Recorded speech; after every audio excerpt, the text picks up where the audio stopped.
Now, I don't know how pathetic a person can be, how much of a coward a person could be to protect the death of children, to ensure that children are murdered. And you say, well, where does that put me? Well, I'll tell you where it puts you. It said, whoever believes in Jesus is not condemned, but whoever does not believe stands condemned already, because he has not believed in the name of God's one and only Son. There is only one Son that was sacrificed. And that Son that was sacrificed was not sacrificed like here. He was not ripped from his mother's womb. He was not dismembered. He was not starved. He was not taken out piece by piece and then examined and looked into the face. That child that was sacrificed was the child of God, and he knew that he would take up his life again and resurrect, and that he would call all those that are murderers to account.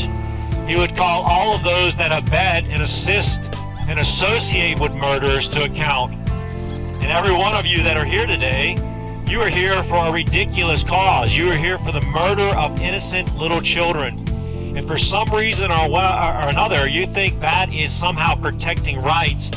You put out signs that says, keep your theology off my biology. I've asked, what is your biology? And I have not got a response. There is no biological textbook that is going to say that the life inside of a mother is the same as her body.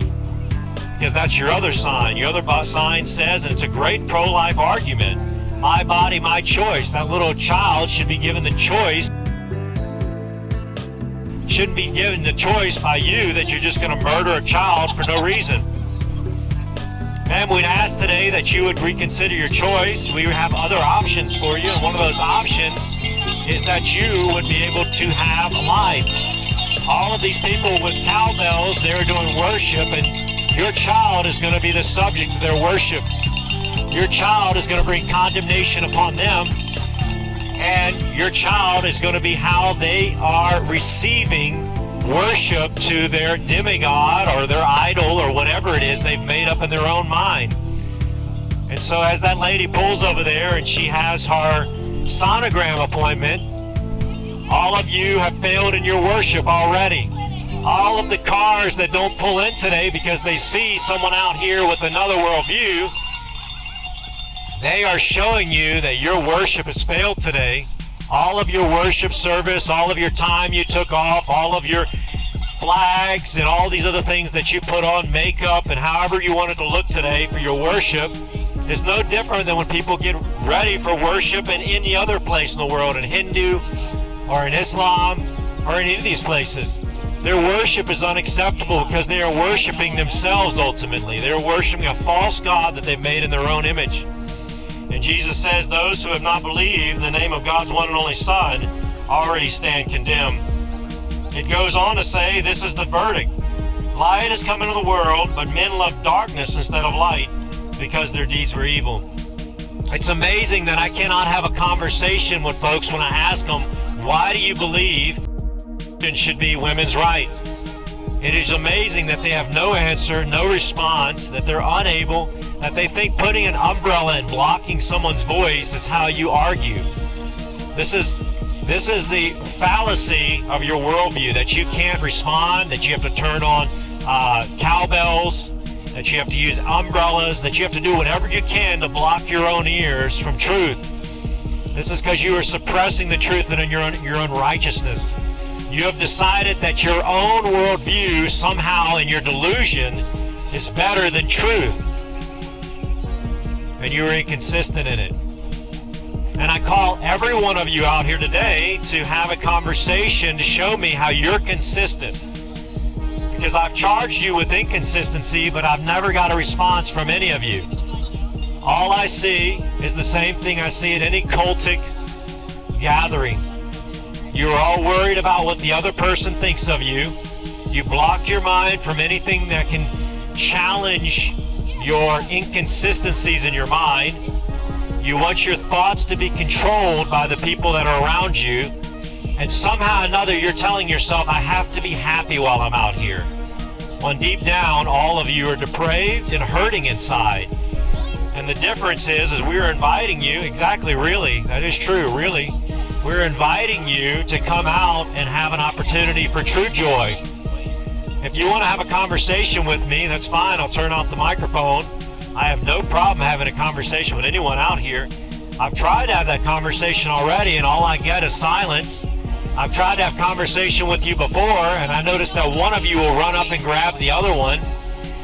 If you don't want to talk to me, then why are you talking to me? This is the funny inconsistency that we see here.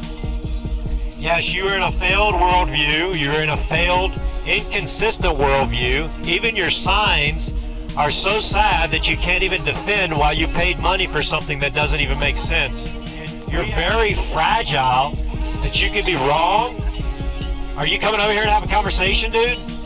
That's what I thought. More silence, can't defend your worldview. So you're afraid you could be wrong. You're afraid you have failed. You're afraid that maybe your worship today of the sacrifice of little children will not be accepted by your false god. You're afraid of that. And that's the sad fact. Side them. Give them new input in their ears and in their hearts. We're offering adoptive options for them. We have thousands of parents, godly parents, lined up to adopt. And as they are lined up to adopt today, they are looking for opportunities to adopt these children today. We believe that no child should be murdered. No child is unwanted. We believe that orphans and widows should be taken care of.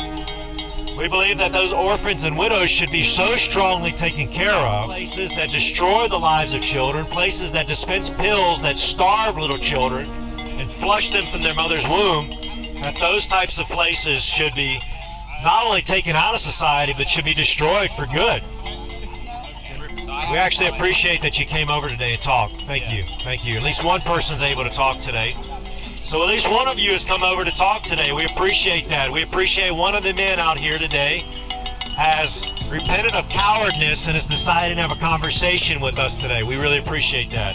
And we'd invite every one of you that showed up today, we'd invite you to come over, have a conversation, take out this thing in your ear that you think was protecting you from information. I don't know what you would tell someone else if they came and they said, hey, I'm struggling with how I feel about my sexuality. Would you tell them put in earplugs and don't challenge it? No, you would tell them listen to your worldview, work through it. We're asking you to do the same thing here, to listen to our worldview, to work through it, to see if they're being consistent. But see, the thing is you don't really want them to work through consistency. You just want them to do what you tell them to do. And this is the height of the selfishness and the inconsistency here. Is that you think that the right answer is to kill children, to murder little children. You think that the right answer is to be as selfish as possible and just see whatever's right for that mom, even if it means to burn her child, to dismember her child, to kill her child. You think that somehow or another that is correct. And so, we're here today to say that whoever lives by the truth that comes in the light, so that it may be seen plainly that what he has done has been done through God. We're actually asking everyone here to come into the truth. And as they come into the truth, that they would have an opportunity to come out of darkness, come out of the cloud, come out of the shroud upon your mind that gives you the inability to answer your own worldview. I mean, really, I haven't even seen why any of you are here today. I haven't heard a single argument why you even showed up today. I would really like to know why any of you showed up today. Why are you here? Man, why are you here today? You have no answer, right? And so we see the silence that we get only affirms that you're in delusion. You're here because of delusion. You're here because you think what you're doing is right, yet you're unwilling to think through it to see if you're being consistent. And if you're inconsistent, then where are you? You're in delusion. It's delusional. Well, what is breaking the law? Why does it matter to you? Why does it matter? Why does it matter? Why does it matter if we break the law? Tell me, justify. What is wrong? Why does it matter? Why does it matter? Well, you obviously think law is important, but why is it important to you? As a Christian, I can tell you why law is important. I have a basis. I'm asking, what's your basis? Standing in the middle of the road is a violation of the Federal Base Act, and you say, why does it matter? Well, you're just telling, no, I'm telling you, I'm asking, justify. Yeah, I'm asking you to justify it. I'm asking you to justify it. I'm asking you to justify it. So can you justify, please justify why it's wrong to break the law. I can justify it as a Christian. I can justify why it's wrong. I want you to justify it. Let me call the police and let them justify it. No, I'm asking you, why in your worldview is law important? You don't need to know my worldview. All So you I'm need to know is asking what you, the law well, if I don't know what it is, is, I'm asking you a question. Tell me. So you can't respond. You can't respond. I'm asking you to tell me what in your worldview, in my worldview, law is a big deal. What is a big deal in your worldview? So you can't answer that. So you tell me I'm breaking the law, but you can't justify why law matters. So I just want to know, why does law matter? As a Christian, law is extremely important to us. Law is the basis of reality and truth. So I'm asking you to define why is truth. Saying I'm not talking, I don't know why that matters. Why does it matter if you say don't talk to me? Why do your words matter? Help me out. Why does consent matter? Justify why consent is important. In my worldview, consent is something that I can actually define. In your worldview, can you define why consent is important? That's what I thought. You can't justify it. That's all you have to say. I can't justify it. Can you define why law is important? As Christians, we know why law is important. We're asking you to tell us, why is law important? As Christians, our basis for what we do is based on law. God wrote a law that murder is evil. So we think murder is important as Christians. Help us understand, why do you think that what you're doing is legal? All we're asking you is come over and have a conversation. Tell us why law is legal. We want to have a peaceful conversation with you. And so it's interesting you say you don't want to talk to me while you're talking to me. So I actually want to have a conversation with you guys. I want you to try to justify your worldview to me. Try to tell me where I'm inconsistent. That's all I'm asking. It's interesting that you want to tell us that law is now important to you, even though you ignore the laws that say do not murder. You ignore the laws that say do not lie. You guys are so quick to lie. So would you be willing to have a conversation about law, about justifying your worldview? I'll turn this off in a heartbeat. Would you be willing to have that conversation, or are you going to stay silent? So silence is a showing that you don't have a worldview. Showing that you have a failed worldview. It's interesting that you turn your backs on people while you say you're respectful. You take videos while you think you have a superior worldview. Why don't you take a video of you sharing your worldview and show me why it's superior to the Christian worldview? Show me how you know better than God. That's all I'm asking. I'm more than willing to let anybody out here have a conversation with me. But yet, no one has been able to have a conversation. None of you can have a conversation. None of you have been able to defend your worldview. All we hear is silence, cowbells, and your worship. Well, your worship has failed today. This man over here has tried to engage us, but I've yet to hear a reason why he's here today. I just want to hear a reason. Why are you here today? And then justify that reason. That's it. It's simple. Why are you here today? And can you justify the reason you're here today?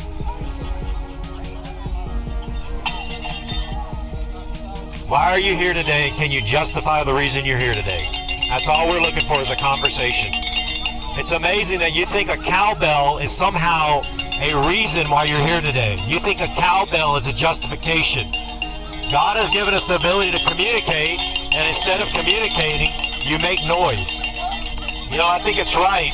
The Bible says that if we do not have love, we're a clanging cymbal. If we do not have love, we're a clanging cymbal. Again, that's why we are here today. We are calling you to true love, a love that you can actually justify why you're here. You can justify a conversation today. None. No. Adam, I haven't heard a single one give me a reason why they're here today. No reason at all. Adam, I haven't heard a single person just have one to have a conversation. Not once. So I think they know their worldview is a failure. Yeah, because they can't defend it.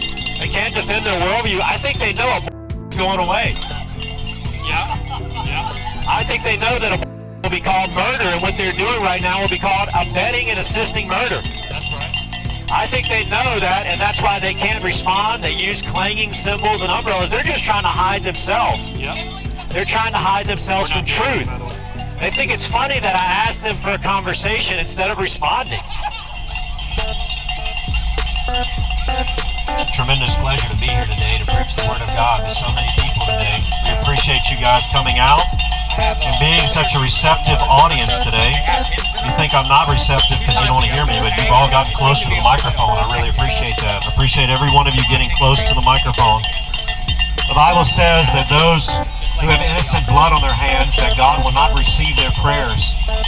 Every one of you here today that has killed a child, murdered a child, or abetted in the killing of a child has innocent murderous blood on your hands. And you say, why does that matter? I'll tell you what matters. Everybody prays. You go, it'll pray. Just wait till you go through a trial. You will pray. Everyone prays. Everyone believes there is one God, and everyone prays. It's never been disproven. Never been disproven.